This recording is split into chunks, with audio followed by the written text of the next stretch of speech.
everybody. Welcome back to Oopsie Daisy. Okay, you guys, I am literally sitting in my basement in my pajamas. I'm not in my podcast studio. I'm wrapped up in a blanket on my basement couch. It is 6 a.m. and I am recording a podcast. Now, this is not going to be a video podcast, nor should it be, because the world does not need to see what is going on over here in my basement. But my whole family is asleep. The world is asleep. And I, admittedly, am wildly behind on getting this podcast out. But I think it's for a reason, because I didn't really have anything to say. It's been Christmas this week, and I had like little pockets of time where I could have recorded this, but every time I was going to sit down and do it, something would come up. Like my daughter was like, "Can you print this gift certificate for a quality time with dad that I made? Or can you go get me some tissue paper because I drew Grammy a picture and we have to wrap it?" Like all of these really special little moments have been happening this week. And I just thought to myself, you know what? I'm going to be present in that. I'm not going to try to carve out 2 hours to speak a message and to edit it and to make it perfect. And I'm just going to live Christmas with my family and my friends and just be present in the moment. And it was beautiful. And so I've just been fully present with my friends and my family and enjoying this beautiful season. And then I got to thinking about how amazing it is that amazing right now. And so I just wanted to invite you in for a little Christmas reflection today. So 10 years ago this September, my husband and I split up. And many of you know our story. I cheated on my husband. We broke up. I left, lived with another guy. We got divorced. I did drugs and witchcraft, and God has since done this incredible work in my family, and we've remarried and healed, and my family is all back together under one roof following the Lord. And it's just like this incredible journey that God has taken us on. But 10 years ago, it was the start of the downhill spiral of that journey. And so we had split up. We had been split up for a couple months.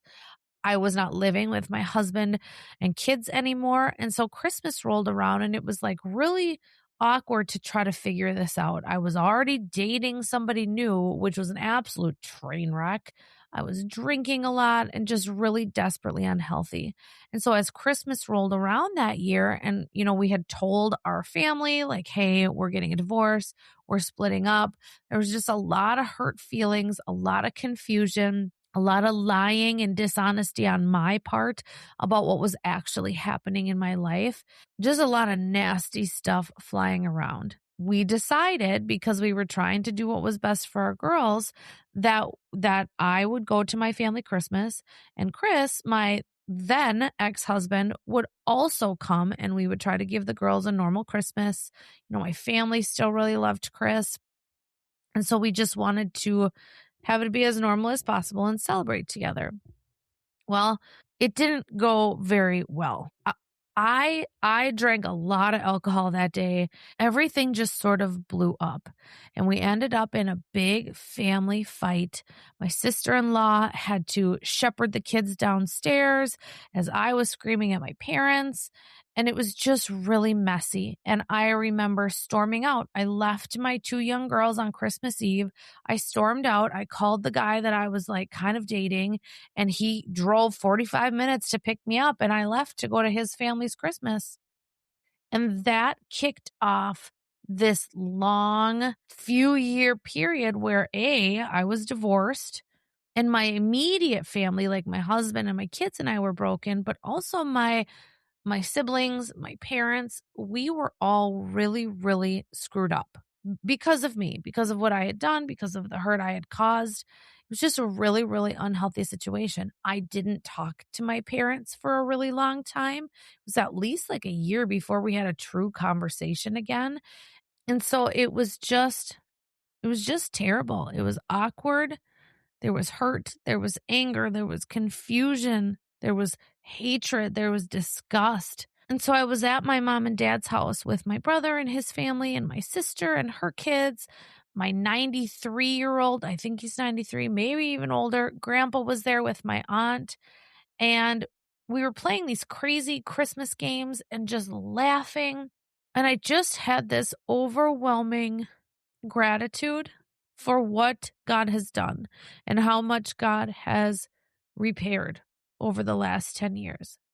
Not only with my relationship with my husband, being able to be remarried, but just being able to show up to family Christmas and have there be joy there and have there be laughter. To even be invited is a really big deal because based on everything that I did to everybody during my dark times, I should be just an absolute pariah, a black sheep that doesn't get an invite to the Christmas morning table.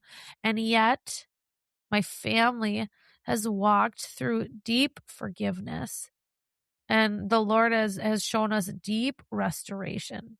And so when we were reading the Christmas story and all the verses that come with Christmas, one stuck out to me these past few days where it says the people that were walking in darkness have seen a great light.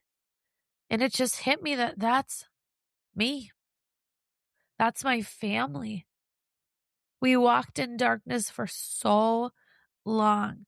And now there's a beautiful lightness to the Christmas season. And I was so struck by the hope that no matter how dark things seem, it can change in an instant when Jesus gets involved. That no matter how broken and dead and dark and destroyed any situation is, all it takes is one touch from the Lord, one breath of God, one moment in time can change everything. And I want to make sure that you know that that hope is available to you. That no matter what struggle you're walking through, no matter what relationship is incredibly damaged, no matter the hurt you're dealing with, the fear that you're dealing with, the problem that faces you, there is hope. God can grow beautiful things from the burnt, the broken, and the barren places in your life and in your relationships. And I don't care how long it's been that way. I just keep thinking about the fact that the people in the Bible did not hear from God for 400 years. And then God sent his son. So 400 years of silence, of walking in the dark, feeling confused, feeling lost, feeling abandoned, feeling like God was not there for them anymore. And then piercing the silence was the cry of a baby that changed everything. And it didn't come the way that people expected it. They wanted this mighty military hero that was going to overthrow Rome and show the might of Israel to all its opposing neighbors. They wanted somebody that would come with a show of strength, that would just grab governmental power, that would just start this political revolution. But instead, God sent a baby. And even though the birth of that baby changed everything the night that he was born, it didn't look like it on the surface. Jesus' public ministry didn't start until he was 30 years old. So even after the coming of the Messiah, no public ministry and no public miracles, healings, all the things we read about in the Bible that sort of identified Jesus as who he was, that didn't start for another 30 years.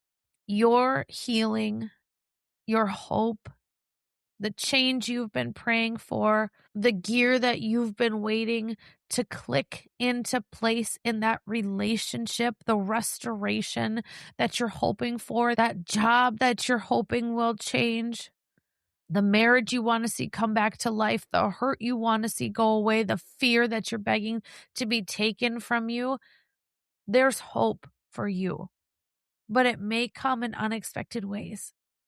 And so I'm just here to encourage you today to keep looking for it, to keep waiting for it. Don't discount the little things that seem meaningless. God is on the move. He's on the move in your life. He's breathing life over dry bones and raising them into armies in your world right now as we speak.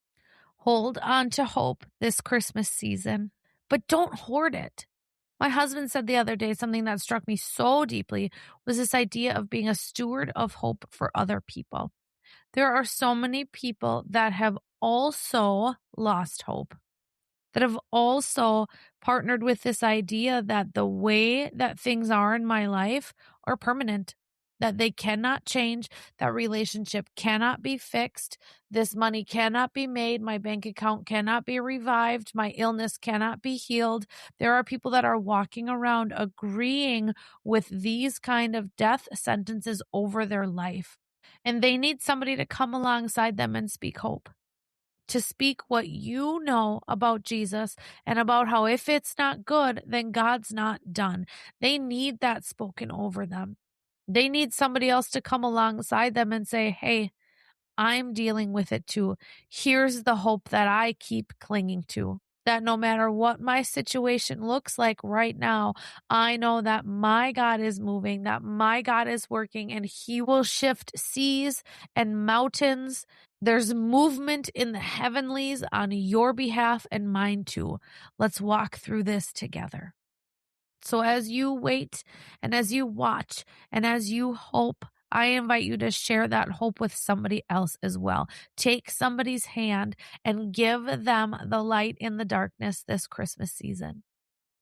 That's all I got for you guys today. We've got another Christmas celebration, and I have got to get in the shower for it.